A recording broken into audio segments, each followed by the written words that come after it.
What's up, guys, and welcome back to another episode here on CNR TV. I'm Kurt. I'm Josh. And today we are covering the final episode of this Loki series. No, it's been so good. I know, man. That's one thing that I'm going to lodge a complaint with Disney because I know they listen to us. Yeah, right. We need more episodes than 6. I mean, I guess it's a budget thing and they put so much money and effort into each episode. Yeah, I like the WandaVision 9 a little bit more, but even that felt too short. But anyway, if you've been here before, you know the way we do things.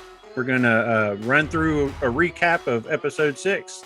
Then we'll come back at the end and Josh and I will review and talk about Easter eggs and the future of the Marvel Universe.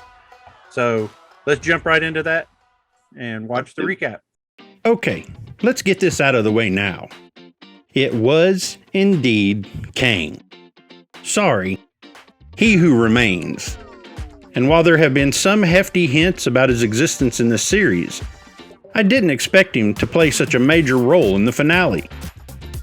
So it was a thrill to see Kang sitting behind that lift door in the Citadel beyond time. If it hadn't been him sitting behind the door, who could it have plausibly been? Many commenters suggested it would be another Loki variant, while Miss Minutes has become more sinister by the episode. Kang's arrival, however, made more sense. Once upon a time, Loki being offered victory in New York, the Infinity Gauntlet, and the Throne of Asgard would have been enough to make him betray everyone. We have seen him on Odin's throne. We've seen him possess a couple of the Infinity Stones.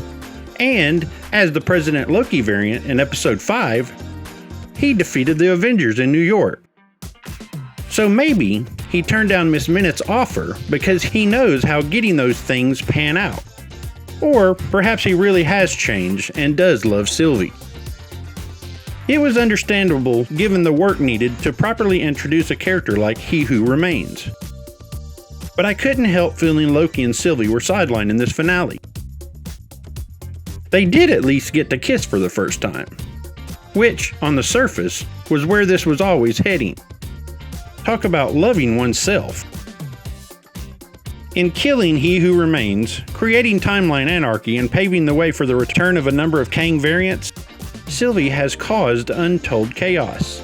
It will no doubt involve all Marvel heroes, and Phase 4 thanks her for it. Now, let's talk Mobius.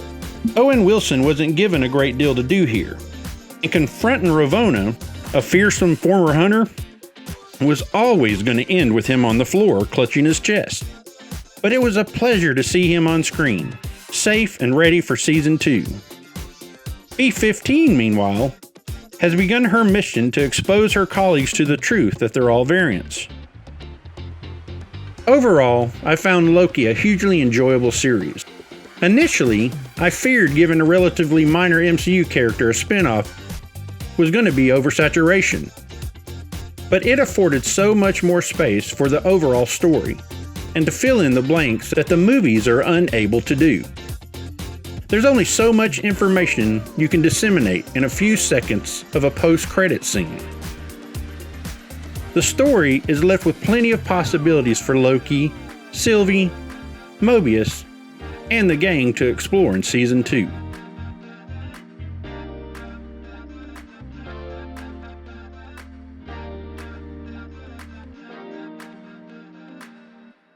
So there you have it, episode 6 of Loki So good.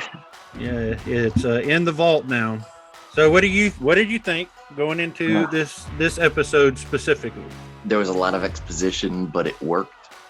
A few minor complaints with introductions of characters, but then that was quickly resolved. Specifically, yeah. He Who Remains. I was like, who the heck is this goofball? Yeah, I agree. Animated in a bad way. But then he said something like, they asked him what he's afraid of, and he said, I'm afraid of me. And I was like, oh, here we go. Yeah. You and I discussed that we got about 50% of our predictions correct in the finale. Yeah. Let's talk about the 50% that we did not get right. So, like specifically, I think we fell into the same trap that most people on the internet did. That Marvel was going to throw us a curveball, and we were going to get some Loki variant, or Miss Minutes was going to be the big bad. Yeah. All the way to the point of when the elevator first opened for me specifically. It took me a couple of seconds to compute that was indeed Kang, or He Who Remains. Yes. In this form, in this variant. Yeah, I had the same reaction. Like, who is this guy? Why are we meeting him before we get to the guy in charge? Exactly. It was so expected that we didn't expect it. Right. Jonathan, Majors. Jonathan Majors. What did you think of him as this Kang character? Like I said, at first I was like, this is weird. He's really animated, like really playing up the comic book character aspect. But then it converted quickly into, I really like him. and with like the speaking on the 50% we didn't get right, is that we and I'm saying this, I thought that Kang, the singular Kang, was going to move forward into the MCU, into Doctor Strange, into Spider-Man, and now where they just busted this thing open to where there's unlimited Kangs now introduced into the timeline. I do wonder that. There could just be one Kang. I mean, he is Kang and isn't Kang. Like, every version of him is and isn't Kang. But there could only be one true Kang the Conqueror from the timelines. And he's just the conquering despot type out of all the infinite versions of him. Yeah, it's funny you point that out, because in the final scene where Loki ends up, they show the statue of that edition of the TVA, and it's the same exact Kang or the same face of the Kang that we have been introduced to.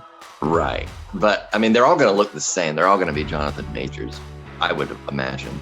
But like, that one had the full Kang costume on minus the helmet. So that was pretty cool. Yeah, you can't cover that moneymaker.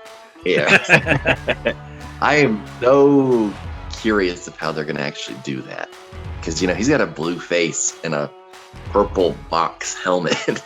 Right. I don't know what they're going to do with that, if they're even going to do anything at all. What other things? We predicted that it was going to be Kang initially. We predicted that Loki and Sylvie were going to express their love in some form. Sorta, yeah. Sort of. What else would you say that we got right in that? We talked about Mobius going back and bringing the TVA down, but that's not what happened. No. I would say we were partially right about Miss Minutes kind of being bad. Right, I agree. When she first popped up, I was like, oh, here we go. And she seems pretty malevolent and really in the know.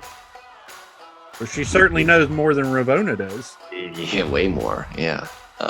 And then offering them like different sections of the timeline and stuff. Like, giving them everything they want. Yeah, I'm like, what? Well, the only thing that Sylvie wanted was to kill the guy in charge. And right. And well, let's talk about Ravona for a second. Yeah. Ravona is obviously going to play a huge role, as is most of the main characters here in season 2. Do you think we see Ravona in any of the MCU movies leading up to this? No, I can't imagine we will. It doesn't. Her pursuit of the truth or whatever she's after, where does that lead her? If not into the movies, where does it lead her into the future of at least the Loki series? I thought she was going to show up with He Who Remains, because she said, I'm going to find out who has free will or whatever. After she said only the man on top has free will. So I assumed she was going to show up in that scene at some point. It's going to lead her directly to Kang, I imagine. Now, I'm going to float this theory, and you can debunk it or agree, depending on what you think. There's been speculation that Ravona, her original timeline had her as they showed. B-15 went back to Ohio in 2018. Yeah, and school teacher slash principal. Yeah, to show to lead her fellow hunters to see Ravona as her real self. Mm-hmm. But she's a teacher. I'm wondering if Ravona knows more about her past than she bought into the TVA lock, stock, and barrel, even when there's evidence given to her that she was being controlled, and she's still like, well, we have TVA needs to exist. It's important. Yeah. Which I kind of agree with her. Yeah. Right. She did have the scene in episode 1 or 2 where she looks at the pen she's writing with, and it's got the school name written on it. Right. To me, that kind of implies she remembers to some degree. And I mean, she's the one that's collecting these mementos, not anyone else. And she's using the pen that. Did she collect it? I don't know. And we know that in the comic books that Ravona is Kang's girlfriend, love interest. Yeah. Obsession, whatever you want to call her. Yeah. And potentially where she's gone is to make contact with He Who Remains when he's the young scientist in the 31st century, to teach him how to win the multiverse battle. That would be interesting. Now that's way out there. I will admit that's way out there, but I can see that. Yeah. I mean, Miss Minutes, Ravona asked Miss Minutes for information on the end of time. And Miss Minutes came back and said, here you go. It wasn't what she asked for, but she said he thought this would get you where you wanted to go. Right. This is all you need. Something. Right. Yeah. So yeah, you might be on track there. It's interesting.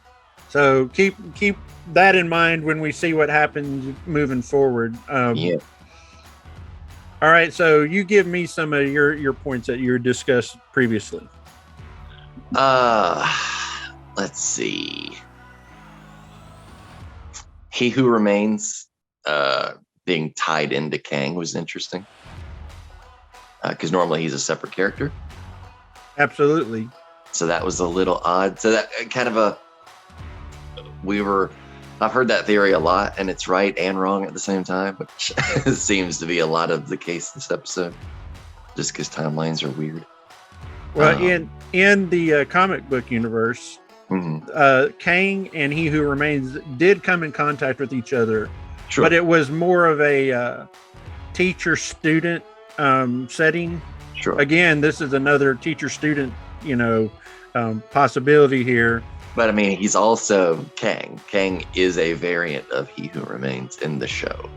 In the show, right? Yeah. So, but like you said earlier, in the comic book, they were two completely separate characters. Right. From my understanding, He Who Remains is the one who created the TVA. He created the Timekeepers. Mm-hmm. Whether there were actually real Timekeepers at some point, or have they always been the androids that he was using to run the TVA? That's a huge question. Why did he even bother to have the Timekeepers? Well, in the comic books, they talk about that he had tried one time previous, and I think they were called the Time Jumpers or the Time Loopers. A looper, I think, is right. And there were 4 of them. I'll show you this scene right here. There was a nod to that. The statue is destroyed here, and there's 3 in place or intact and 1 destroyed. Right. In the comic books, when the Time Loopers turned against Kang, he destroyed 3 of them and sent 1 of them off to some form of prison, purgatory, whatever. And I believe that shot right there was a nod to the comic books. I agree, but in the show logic, why even have the robotic Timekeepers? Again, that'll be interesting to find out if they delve into it more. I guess. Surely they'll address some of it in season 2 of Loki. Well, I'm really glad that we got to cover this series. Yes. Where we go from here is stay tuned for a lot of top fives coming your way. That's right. And when what if comes out, we'll be covering that, and we'll be covering movies and other things as they come out. Yep. So we appreciate you guys coming by. If you have any observations or any thoughts on what we discussed here today, please leave them in the comments below.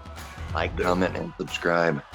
And we want to be able to produce quality stuff, so just let us know your thoughts. And let us know where we can improve. Absolutely. So we appreciate you coming by, and we'll see you guys on the next video. See you.